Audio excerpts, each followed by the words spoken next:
From the heart of Dubai, where tomorrow is being built today, to the world. Welcome to the CTO Show with Mehmet. Here, we redefine technology and reimagine possibilities. With Mehmet, delve into the riveting realms of AI, cybersecurity, and digital technology. Experience the thrilling highs and lows of startups. Immerse yourself in the spirit of entrepreneurship and witness the future of business innovation being written in real time. Now, without further ado, let's tune in and explore the future. Hello and welcome back to an episode of the CTO Show with Mehmet. Today I'm very pleased to have with me Tyler joining me from Florida, the US. First of all, thank you very much for being with me today, Tyler. And the way I love to do it, I keep it to my guests to introduce themselves. So the stage is yours. Yeah, awesome, Matt. Thank you so much. I appreciate it. And we're, on different times of the different time zones here. So thanks for accommodating to my time zone. Yeah, just a short introduction about myself. My name's Ty Ward. I've been in cybersecurity for 17 years now, a little bit more. So I feel like I'm getting old in the field. Definitely have some gray hair coming in. My career has been through the Air Force. So I was Air Force Cyber when I first got started out. And then I went on to some of the three-letter agencies out of the DC area for a period of time and bounced all around the United States and spent a lot of time overseas. And after that, went into the commercial sector to start building cybersecurity companies, mostly in New York and the northeastern regions. And then in 2017, started my own small business, Credence Solutions Group, otherwise known as CSG Cyber. So we do all sorts of stuff in security, penetration testing, responding to data breaches and hacks. That is what we do. And also virtual chief information security officer engagements are really our bread and butter.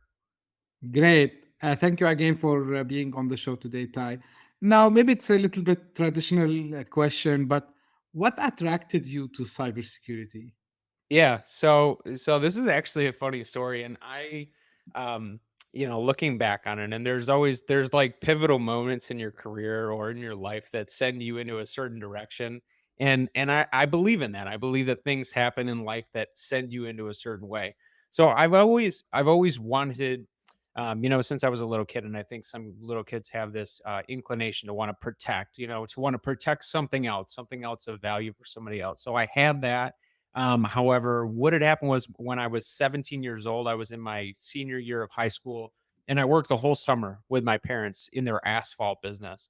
And if anybody is familiar with the asphalt and petroleum chemicals business, it's very dirty, it's very hot, it's very, very hard work. So I worked that job for quite a while alongside my dad, saving up money. So I saved up about $4,500, which when you're 17 years old, it's a lot of money. And even today, it's still a lot of money, right? So I saved up that money and I go on eBay and I go to buy my first car. However, I Western Unioned money over to a cyber attacker group in Romania instead of buying my first car. So I lost the money, I lost my savings, but I was super interested in how did they do that? And it was something as simple as just creating a fake eBay page with a link on a real eBay page where when you clicked on the car, it brought you over to a fake site, a clone site, looked exactly like it, and the money was gone. So that really piqued my interest. So for a little while, I tried some community college routes and kind of bounced around between subjects locally in New York, where I'm from, and then finally took the plunge in and got a really good offer from the United States Air Force to join them and had a guaranteed job in that career field. And from there, it was just kind of a track from there. And I feel like I haven't stopped running since. So. This is something which I think it's common, especially with people like yourself, Ty, like who, they say they get actually a hit and then, they take it as a passion to protect others, which is, something, yeah, it's good to be on the good side and fight these bad guys, right? Yeah. Now, with your experience and, the long time you've been in, so I'm sure you've seen all the changes, and the tactics, that these bad actors they do. But for me, what you just mentioned, which happened long time back, it's still efficient till today. So why do you think they are still able to trick us, all of us, by the way, regardless of our backgrounds, into these phishing attacks? Why do you think they are so successful in, you know, Mhm. getting results out of these kind of attacks? Yeah. I mean, it's interesting how they're able to use these similar attacks or even exact same attack patterns and tactics to compromise victims nowadays. They use that because it's effective, and humans, we want to inherently trust other human beings to just be normal human beings, to not be a criminal. So that's where that comes from. It also comes from us being overwhelmed. So if I take a look at the amount of education from the time that I stepped into this career field until 2023, going into 2024, which is crazy. If I look at the amount of education, one should be able to say we should have no problem with phishing attacks anymore. We have the technologies, we have the education, we've all had phishing attacks happen to our organizations. We should be over this by now. However, our dependency on technologies and the amount of platforms that we use and how much time we spend behind a screen, how many alerts we have coming to our watches, our phones, our computers, our emails, our text messages. People are sometimes blinded by the amount of information coming at them. And it's just that one quick one-liner phishing email that looks real enough that gets people to click on things. And it's still very effective. People are just moving fast and they can only concentrate on so many things at one time. Yeah, and this is something very efficient because as Ty, like they call it social engineering also sometimes. So they are very No. good at knowing even for example, when you will be overwhelmed at work and then they will just send the email like Yeah. this. And then, regardless, the other day I was talking to someone, I said, okay, with all these awareness things that we did, with all the technology, still they are able to do that. And Mhm. here, this will lead me to the other question. But do you think really we have educated non-tech people, especially enough to be safe against such these attacks? I mean, it depends, right? I've seen security awareness training program, and when I say programs, I don't mean just software. The software is, I think we've fallen into a trap with a lot of things in security, and training is no different. To where organizations will put in a piece of software, a training software, and then they'll say we're good. We've checked a box. We're training our employees. They get trained once a year, but it's not really effective. They need that constant reinforcement. So I would say that we have put training out there, but it's become like safety training, right? If you're Mm. familiar with safety training or OSHA training, is you're a factory worker, you go into work on your first day, you watch a 30-minute video, and then you forget about it, right? And until something happens, until somebody slips off of a ladder and hurts himself, you don't go through your safety training again. And it's the same in security. And we see it all the time. It is where organizations will have a training program in place. They'll have a major cybersecurity incident or a data breach, and then they'll all come together. And now you have everybody's attention. And you can see on their faces that they are learning new things when they're talking to my team or presenting a webinar or a situation report of what happened. They are learning new things. So I think we do still have an educational gap. And most of it probably has to do with the fact that we haven't really incentivized employees to become more cyber aware, right? We have given negative incentives, right? To where, if you click on this link or do this, then you could get fired from your job. Those things are definitely out there.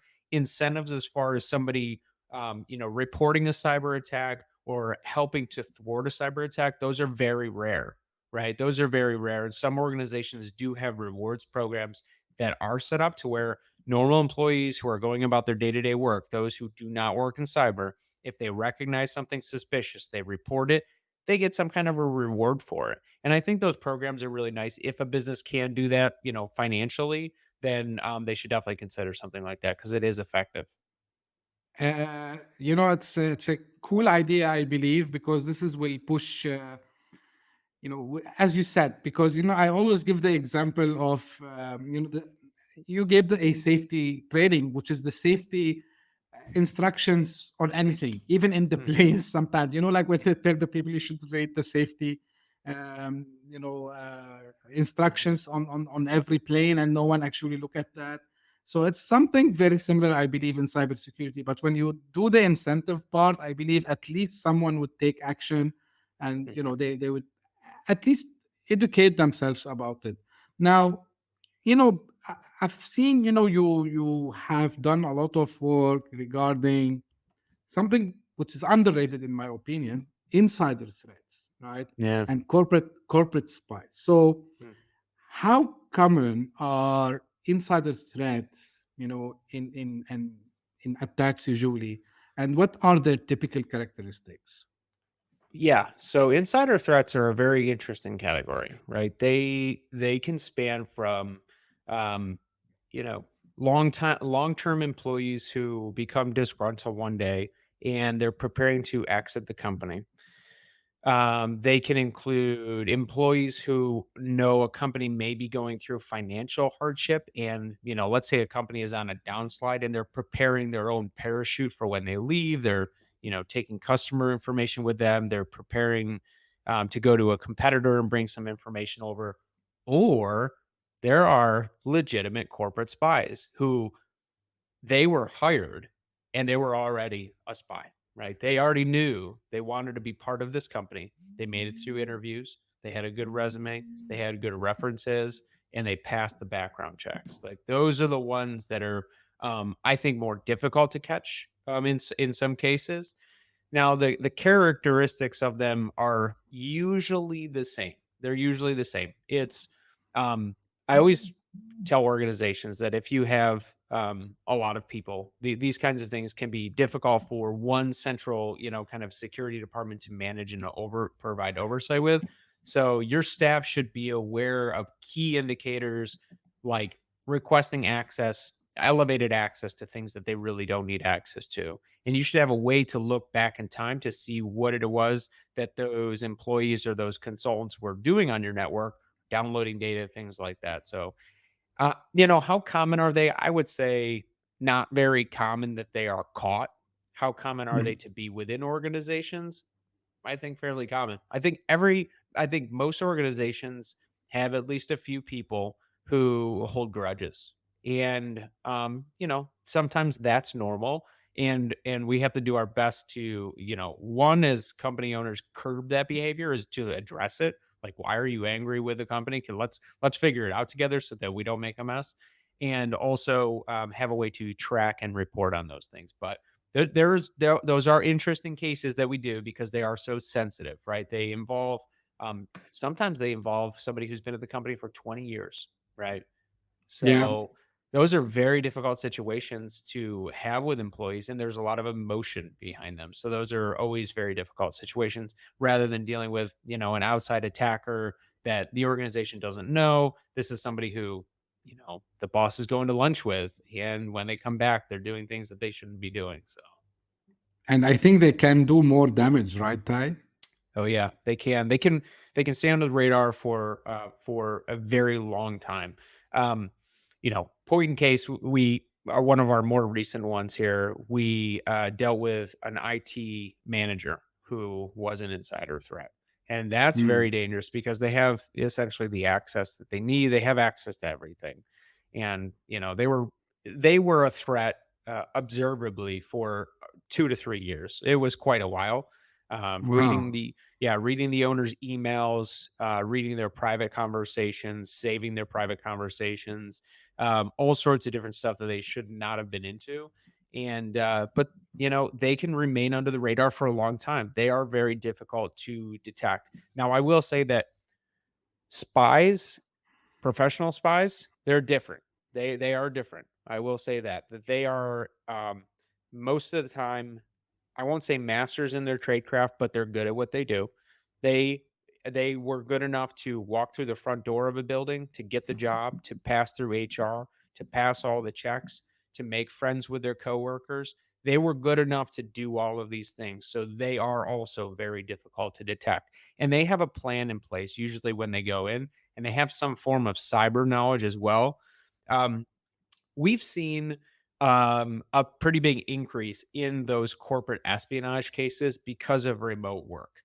Now, I will say Mm. this, if you're a business owner out there, please, if you don't do anything else, conduct a video interview with your employees before you hire them up. Believe it or not, we see businesses who are either in the software space or the blockchain space, and they'll hire employees, but they don't conduct a face-to-face or a live interview with them. They don't do the proper reference checks that they should be doing. And they wind up hiring, hackers from North Korea to be on their team. And then they find out Wow. later.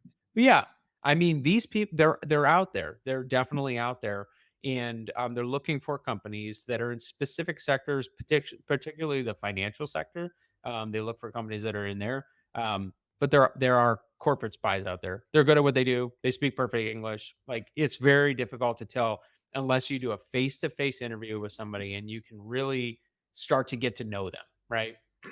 Very difficult. Wow. So actually you answered the question that I wanted to ask you later, how to detect that and how now, but let's say how we can minimize the damage here, Mhm. because you just mentioned that they can go under the radar for a long time. So Mhm. like, let's say I'm a business owner today, so and I'm hearing this or I'm watching this, Yeah. I must be getting worried now, right? So you gave some hints about, like for example, having the video interviews, but Mhm. maybe it's someone who's being with us for a long time. So there must be some signs, there must be something that I can do, or also countermeasures, because in cybersecurity we always talk about cyber measures. So Yeah. what can we do, Ty?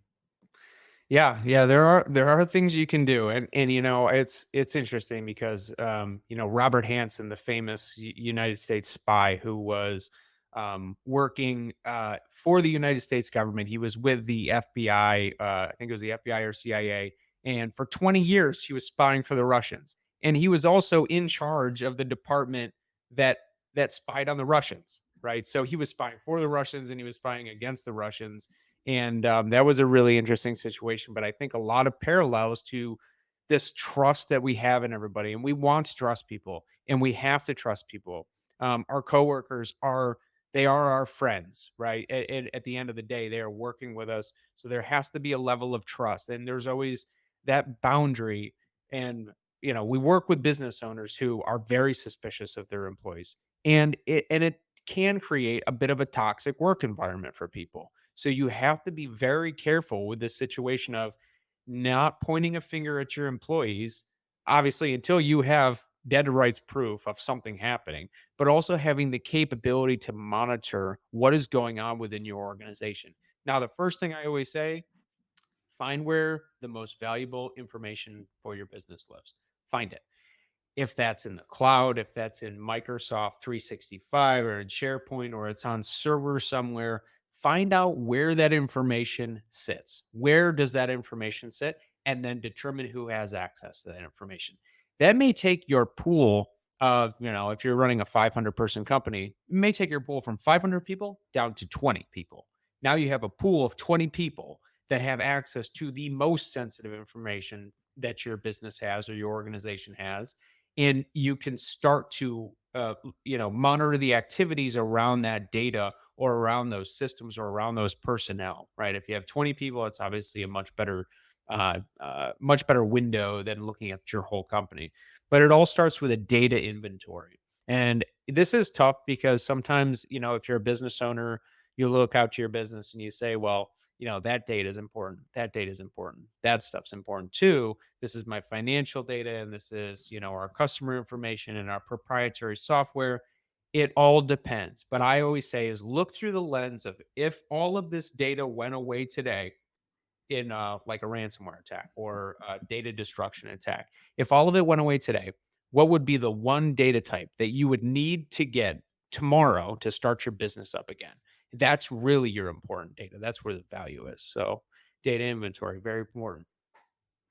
Great insights, I would say. Yeah, and very important to know where the data is. But now let's assume, and we hear this word a lot. Let's assume that the breach gonna happen, right? So what are the things that we should do? And will lead me, of course, to the response part of that. So usually, what's the best way to respond when such attack happens? Yeah. So the response for an insider threat is definitely different than the response for an outsider attack. I'll say that. The response for an insider attack is usually very quiet, right? It's like if my team comes in to respond to an insider threat, usually one person in the company knows who we are. Nobody else knows who we are. We're coming in, very quietly, and it's very under the radar, to find out what is actually going on inside of the company, because it could be the chief financial officer, right? It could be the CTO, like it could be somebody who's in the C-suite of the organization that we're having to uncover things about. External attacks much more frequent. Um, you have to have a plan, and when I say have a plan, that does not mean having an 80-page incident response plan that you pulled off of a template site and you put some names into. That's not what that means. What it means is practicing. It's practicing different scenarios. And I know this can be hard. And some organizations, they'll say, well, we don't have all the time in the world to practice these things. We don't have, 2 hours a week or 2 hours a month or 2 hours a quarter to even dedicate towards practicing what our response would be. What I say is, at a minimum, if you are a business owner and you have partners or other co-owners of your business, is sit down with them and just ask the question, what is our plan when we have a cyber attack? Do you know? Do we know what we're going to do, who we're going to call, or what our resiliency plan is? That is the main thing. Ransomware has shadowed everything else. It has eclipsed any other cyber attack that's out there because it is so damaging.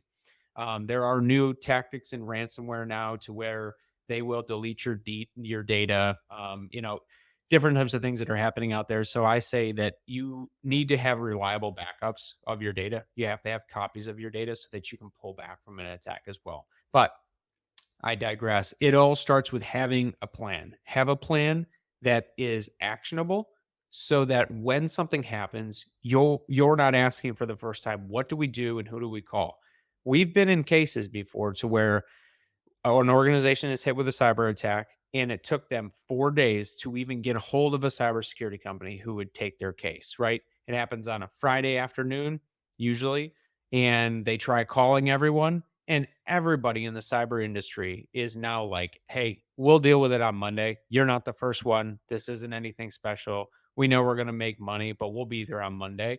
And that's kind of the attitude with incident response firms now is that even the incident responders have been burned out, right? So burnout is real in this field as well, and they're treating these things like kind of like a 9 to 5 case in some ways as well. So I would say don't leave yourself in a position to where you can't get a hold of experts and you have no idea who to call. So that's always a recipe for disaster. So you mentioned a couple of things, Ty. Now, burnout is something, multiple guests they agreed on this. What about also skill shortage? Do you think we have a shortage in people who are trained actually to do these responses? I do. I do. It is one of the things that worries me. We have, I would say, there is a skill shortage. I would say there is a shortage, but it is in specialized areas that not a lot of people would like to touch. So I talk to a lot of people who are coming into the field, and they all want to, either be security engineers creating security software products, or they want to do penetration testing, the fun stuff. Like that's fun, right? That's fun. I like to do penetration testing as well as much as the next person. Where I don't see many people coming into the field is where they are coming in the field to be incident responders. They want to respond to attacks. I don't see a whole lot of them, and I see a shortage there. I see security teams that are very well formed, that have good levels of expertise, but they don't have incident responders because they're hard to find. It's a very stressful job. You're always moving. You're always looking towards the next case. And I would say that is a pretty big area of lack in the community right now. It's incident response. Yeah, like it's at some stage there were some places I know in the US and in other countries, where they were having shortages of having police in crime scenes, right? And Yeah. dealing with dealing with cybersecurity attacks is Mhm. exactly in a, let's call it, cyber way or virtual way. It's like going from one crime scene to the other. Mhm. And just for people who are interested, it's something, I was interested in forensics actually back in the days. Yeah. It was something that always, it's like a mysterious thing, but it's not easy because you need to deal with a lot of evidence. You need to talk to a lot of stakeholders. You need to know a lot of things. And these bad actors keep changing. And you just mentioned Ty now, like, because you mentioned ransomware. Mhm. um like, again, this is one of the attacks that it's always successful majority of the time. Mhm. What do you think the reason is? It's they are successful. And it's super interesting, because ransomware in itself is so simple. You know, it's like ransomware when it first started. I want to say that it was probably back in 2015, about 2015 timeframe. I know a lot of the hardcore people, they're gonna say ransomware has been around since 1997. I get it. I get it. I know it's been there, but in 2015 or so is really when it started to rear its ugly head and really affect businesses in a very impactful way. Look, they keep changing ransomware tactics from a delivery mechanism standpoint. Those are changing, right? So if it's, phishing and antivirus evasion and exploitation of external systems, like those initial attack vectors are different, right? They can vary. The exploitation of systems with ransomware generally tends to be similar. And I would say that there are always common flaws in ransomware attacks to where organizations have not done a proper job with system patching, with the maintenance and updates of systems and software, and keeping those patched and up to date. That is a problem. But generally, they're abusing legitimate user accounts and administrator accounts within organizations. That is a commonality that I see across all of them, is that we have improperly set up Active Directory domains most of the time, to where the threat actor is able to get in, exploit user credentials, escalate their privileges, and then move laterally along the way. And there's nothing in the middle to stop them.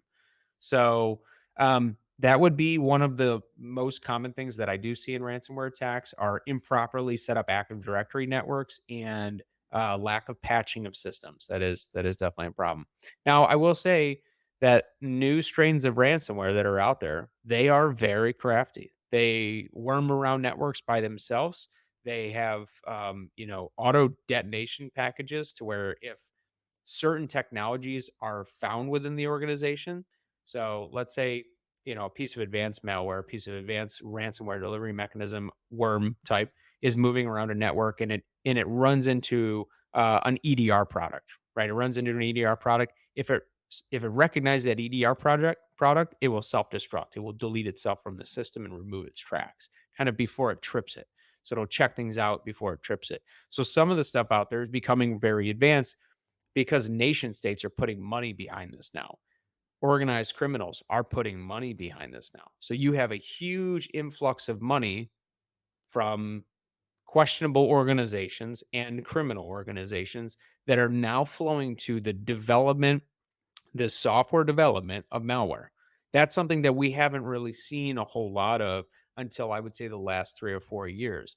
With the world being, in various wars and conflicts right now, you now have a very large portion of populations who have now been displaced. This has always been a problem. It was a problem in the Iraq war and the Afghanistan war and all the modern wars that we've been in, is that when large populations of people are displaced, removed from their jobs, lacking opportunity to make money, they turn to stealing crypto, to creating malware, and hacking organizations. So I think that with everything going on right now, we're probably going to see much, much more in cyber attacks here pretty soon as well. Yeah, and to your point, I have to highlight and agree with you on the point. Like when you said, people would say, "Yeah, it's 1997" and so on, but Mhm. I think cryptocurrency made it so easy because now you can hide your identity behind a crypto wallet. So no Yeah. one knows who are we paying for. Like back in the Hmm. days, if and always I tell people, like, think about it this way: when it was like a physical ransom kind of thing. So like you need to give a location, and they would you would be able to recognize the voice. You would be able to somehow identify, and actually sometimes they used to identify themselves. Hey, we are like Hmm. gang A, and you have to pay us money so we can return the Yep. hostage to you. Now, of course, like technology changed, and with crypto, they're allowed to hide completely their identity, whether they are a nation state, whether they are a just even kids. Sometimes they do it, like someone Hmm. sitting in the garage, or in the basement, and people think that this is science fiction. It's not. Like, I've seen and I've read stories, especially from, as you said, areas of conflict. Usually they create these, I would say, let's call them stereotypes. Actually, Yeah. of course, they Yeah. are they're not wearing the hoodie as they show us in the movies. Yeah, but they are very creative. And I Hmm. think, now, to your point, and I want to ask you, Ty, how AI is actually helping them in advancing, let's say, much faster now. Like, they can create malware, Yeah. and I've seen like articles about creating more what you call this morphology of the malware in a very different and very smart way, that even the best EDRs in the world and the best detection in the world cannot actually Yeah. find about them. Yeah. Yeah. So this is definitely a problem, and I can say that AI. Um, I have hopes for AI to help us, right? To really, take a team of one and maybe expand them by a factor of 10 in their capabilities. That is my hope, is to take that one person, or the 5-person team, and be able to expand their capabilities. So I do have hope for it, but it's being abused, right? It's being abused for software development on a malware perspective as well. And we are seeing more antivirus and EDR evasion techniques, um, or EDR removal techniques, than we were before. Now, where they're exactly coming from, whether or not they're manually coded, or that there's a person within the EDR company who's got the source code and they're feeding it to their buddy, they're selling it, right? Because those things happen as well. Insider threats again, or if it's AI, we're not really sure yet. And that's part of the problem. Now, I will say that beyond the EDR and antivirus and ransomware perspectives, we're seeing a lot of really big organizations, Microsoft, Cisco. Cisco just had one yesterday with NetScaler, Okta, huge. We're Yeah. seeing huge breaches within these organizations and exploitation of things that we normally see once in a while, right? Once in a while, you'll have something as big as Okta, or you'll have something as big as this, new Cisco vulnerability that's out there where they say patch right now, imminent danger, 10 out of 10, right? Those kinds of things. So we're seeing more and more of those, which indicates that human research is being facilitated by AI in some way to find new vulnerabilities, to do bug bounties, and to create new malware that's out there. This year has been crazy for cyber attacks, just from our perspective. I can't speak for the rest of the industry. I talk with peers who are in similar spaces, and everybody's generally saying the same thing of, we've never seen so much ransomware attack. We've never seen so much malware in our careers. And we feel the same way. This year has been very busy for malware and ransomware. Extremely busy, more so than any other year that I've been around. Wow, this is Yeah. a interesting statistics, I would say. Of course, and I'm highlighting this because I would relate this to the next question. So Mhm.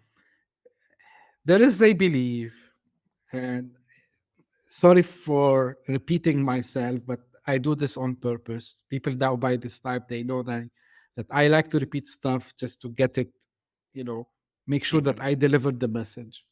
People thinks, hey, these gangs, after they are after the big guys, I should not be worried much. I'm just a startup.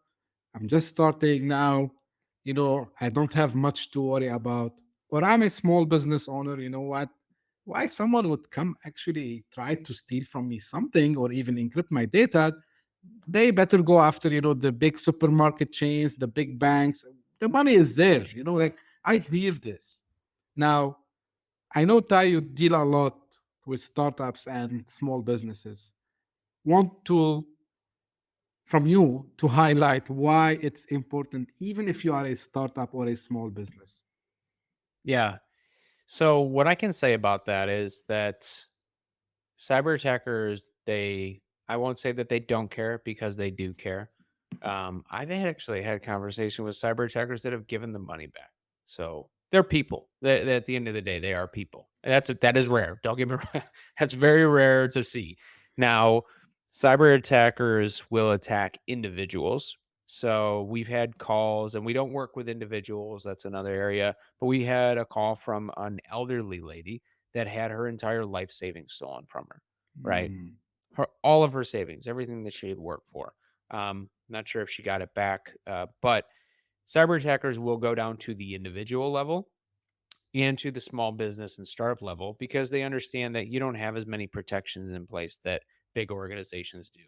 MGM, sometimes you get an MGM that's thrown in there, and you say, well, they're going after both. They don't care the size of your business.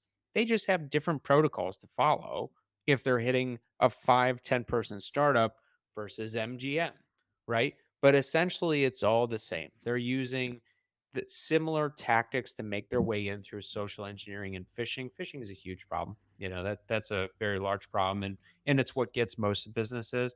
But startups are particularly risky because there's a lack of governance from the jump within startups, right? You have to move fast. You have investor money, or you're an entrepreneur and you've started your business and you've got a 6-month runway of cash before you run out and you have to go back to your job. So you're moving quickly. You're subscribing to new software products that are out there. You're pulling on subscriptions. You're hiring new people. You're bringing on consultants. You're bringing on consultants who are overseas. People are, asking you if you need this and you need that and trying to sell you everything. So you're very busy as a startup founder or a startup founder team. And that's where you make mistakes. That's where mistakes happen. And cyber attackers, they don't really care, because they know you probably have cyber liability coverage. And at the end of the day, if you don't have cyber insurance to pay them a ransom, they just take your data anyways and sell it. So they'll take your data, your customers' data, and they'll move along the chain. So you as a startup, and here's the thing that I've definitely noticed is that as a startup, you're in some kind of a supply chain. You may not even know where that supply chain goes, but your supply chain, let's say you're a startup of 5 people in the energy sector, at the very top of that chain, you have national energy organizations, and you're the small startup. And there's 500 businesses in between you and that large government entity. They will start at the bottom of that ladder and work their way up through to disrupt the entire supply chain, especially if you're in those sectors. If you're in energy, finance, so banking is kind of an interesting one. Crypto, that's also another one. And then many other sectors as well, manufacturing. If you're in a supply chain, somebody has their sights set on you as an organization. Doesn't matter what your size is. Yeah. Yeah, true. And I like when you said there are people like us, which is matter of fact. Yeah. Um, and we used. I used to have a colleague who, when he was talking about cybersecurity, and how it's evolving, and said, yeah, like in kind of a joke, they are like us. They have wives and kids, and they need to think about the bills. So they need to always to come up with the new creative ideas, of course, Hmm. between quotes, for them. But back to the point of small businesses and startups. So this is why I always tell them, it's maybe they will tell me sometimes I don't have data yet. I should not be worried. I tell them it's not about your own data, but you're dealing with potential customers, prospects. So you have even email addresses, phone numbers, and this is Hmm. personal identity, PII, right? So it's a personal information. And by this alone, they can do the relation. Okay, so you as startup, as you said, Ty, you are dealing with X, Y, and Z company. So they start to do these correlations. And I always show people, in threat intelligence, there is this famous thing where you correlate data, for example, between IP addresses, geography, um, past history. And then I try to explain, you are small part of a larger mesh of interconnected actors, let's call them. So you are just one part, and everything counts for them. So there's a famous say in sales. We say every dollars count. So for the hackers, also every dollars count, because these guys, they need to pay salaries, they need to do their R&D, they need to they need to keep the lights on, as they say. So 100% true. Now, someone might say, hey, okay, I understand, I get it, but I cannot hire a full-time, someone who takes care of my cybersecurity. Maybe I don't have enough budget to purchase all these expensive solutions. So what you can tell them, Ty? So I have two suggestions for we have these conversations a lot with organizations. If you don't have money for cybersecurity, you can find everything for free. You can find all the answers for free. You can find all of your education to become a business owner and a cybersecurity expert. And I'm not making a joke of that situation, because I know it's impossible. I know that as a business owner, you're focused on your business, but that option is out there. There's a lot of information on YouTube, uh, free books, open source software. You can cobble together a pretty good cybersecurity program as a startup. Now, will it stand the test of time? Probably not. Will it hold up as your business grows or scale with you? No, it won't. And if you get attacked, are things going to be probably even worse because you don't know how these tools and methods function? Probably. So you have to be very careful with that. But there are fractional models that are out there. And I hate to do a business plug for my business, but that is what we do for the majority of our clients. We have a fractional chief information security officer program that's really designed to fit to smaller budgets at times, and then scale up to larger budgets as well. But if you don't have the money for that, at least have an assessment done of your organization to give you some kind of a roadmap, right? Have a professional come in, and they don't have to be a Deloitte, right? They don't have to be a huge, nothing against Deloitte, great people. But if you don't have the money to spend with a Deloitte, you may want to have a smaller cybersecurity company come in and perform a gap assessment or a baseline assessment and give you a plan and say, here's the plan. We've listed everything out. These are all the things that you should do as an organization to become secure. Here's critical, here's medium priority, and here's your low priority ones that you don't, worry about those in 3 years. You need some kind of a plan to walk forward with. And we'd see a lot of startups make the mistake of, their first 3 years in business of having, their CTO. Some CTOs are very knowledgeable in security. So I know many CTOs who could be great CISOs. They just don't want the job. They're like, get me out of there. Now, I will say that CTOs are usually the ones who have the cybersecurity hat within startups for the first 3 years. And they are dealing with software development and web development and managing people, and then also have security and compliance now that they have to deal with. So I would say be aware of where you're putting these responsibilities as a business owner. Just because somebody has the title of CTO, they may not want the title of chief compliance officer and chief information security officer. That is a very large responsibility for one person to have. So we just see that a lot where, you have one person wearing 10 hats, and unfortunately the hats of compliance and security are very big hats to wear. So I would say be cautious of that. Yeah, and just if you allow me, try to add one thing. I know in the startup world, it's very normal to wear multiple hats, from the founder, the CEO, or the co-founders if there are more than two. But cybersecurity is like a special kind, because you mentioned actually two very important points, and I try to repeat them again to make sure that they are implanted, I would say, in everyone's mind. You took money from investors, so you better protect the money that you're going to use, because if someone destroys your infrastructure, when I say destroys, of course, maybe hopefully you have backup and you're going to bring it back, but still this is time wasted. So instead the product to go, for example, on 1st of November, now you're going to do it maybe 15th of November because you're going to rebuild everything back. The second thing is compliance, especially if you are a startup, dealing with healthcare, maybe dealing with bank or financial information. So you have to comply with a lot of things. Of course, we keep saying PCI DSS. We know the HIPAA in the States for the health. Each country, they started to have more strict, if you are in Europe, like you have the GDPR and all this stuff. So it's not a joke. And you can end up paying really, really, really like high bills, not only for the penalties, because you will be forced to do incident response when these things happens, especially if you are a regulated vertical. So I wanted to repeat this, and thank you for bringing this Ty here. And again, guys, like, don't think about it just because I'm trying to save. I know that you are tight on budgets, and this is the question, Ty, like, and it applies not only for startups, it apply everywhere.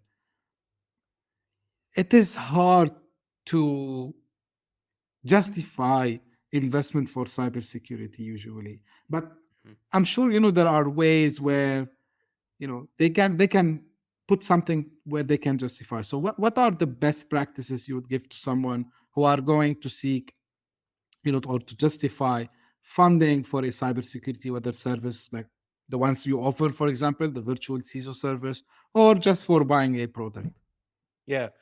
Yeah, budget's always an interesting thing, and if you're an organization that's regulated by law to have a cybersecurity program, you have to have one. Like, you have to have one. People can go to jail if you don't. Like, in the United States, there are new laws that are coming around for publicly traded companies to where CISOs are worried in working with publicly traded companies because they can go to prison, right? If they don't do the right thing, it can be um, criminal things that can happen for them, right? So that's an interesting one. I've got my thoughts about that. I don't, really like putting good guys in prison, so that's a weird one.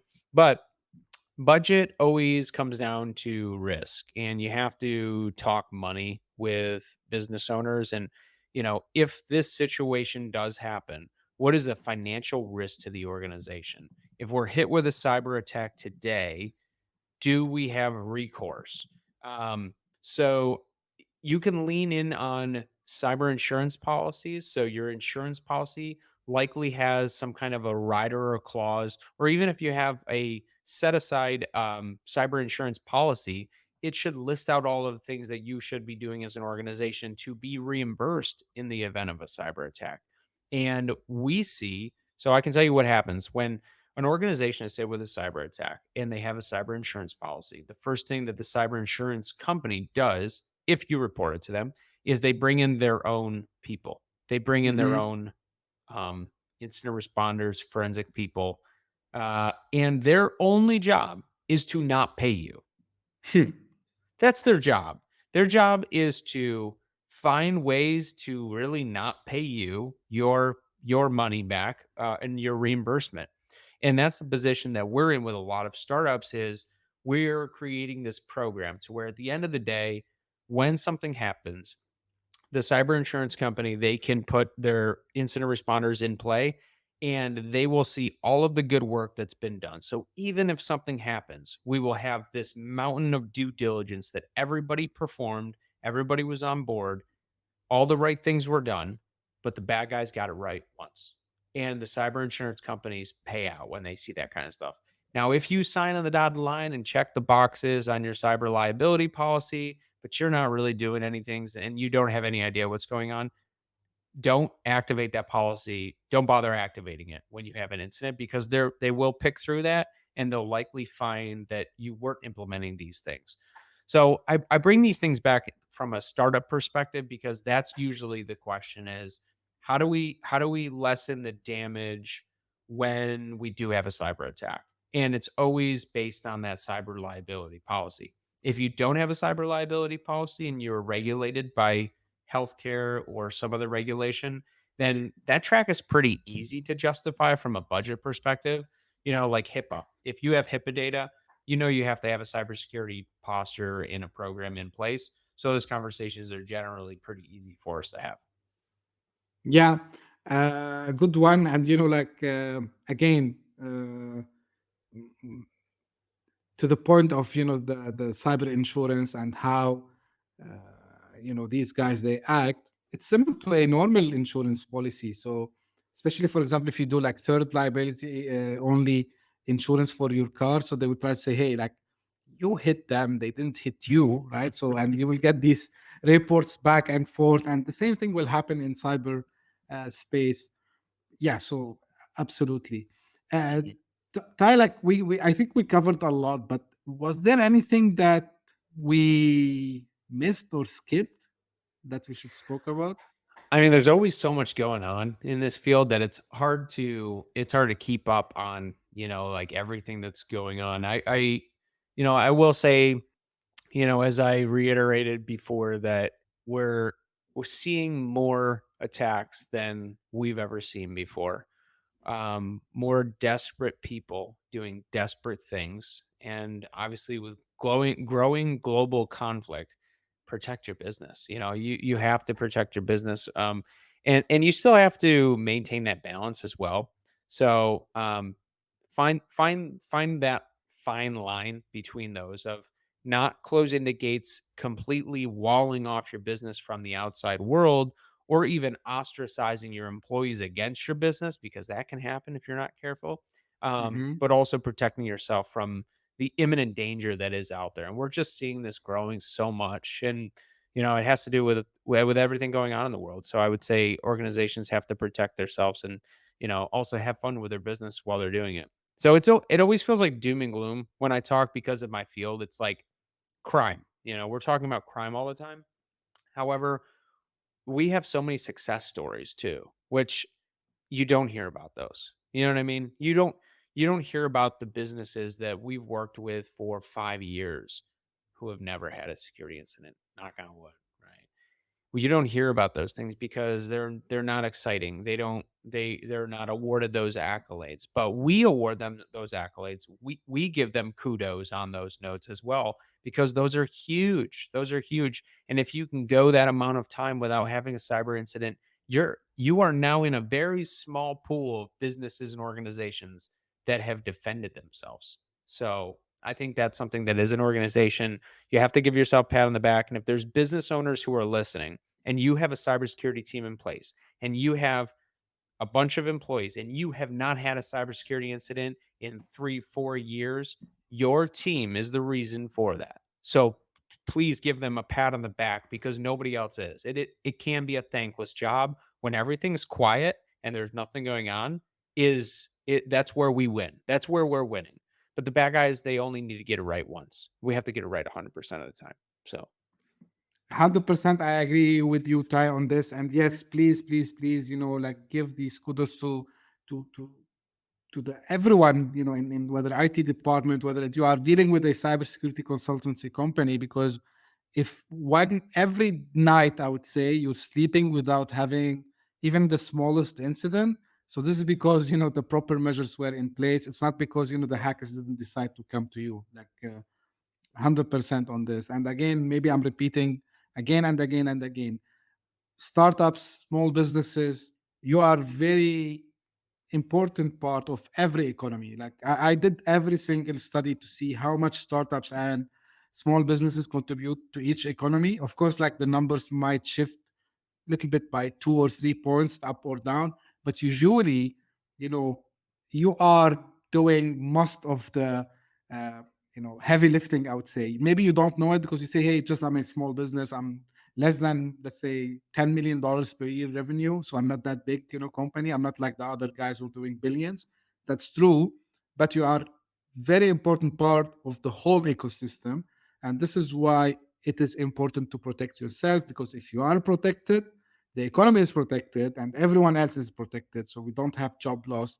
And by the way, Ty, if you allow me, because just I remembered one thing, we've seen businesses wiped out because of cyber attacks. I've read a lot of articles in the States, in Canada, in Europe, even here in the Middle East. I know a couple of situations where the guys had to go out of business because they didn't have any data left.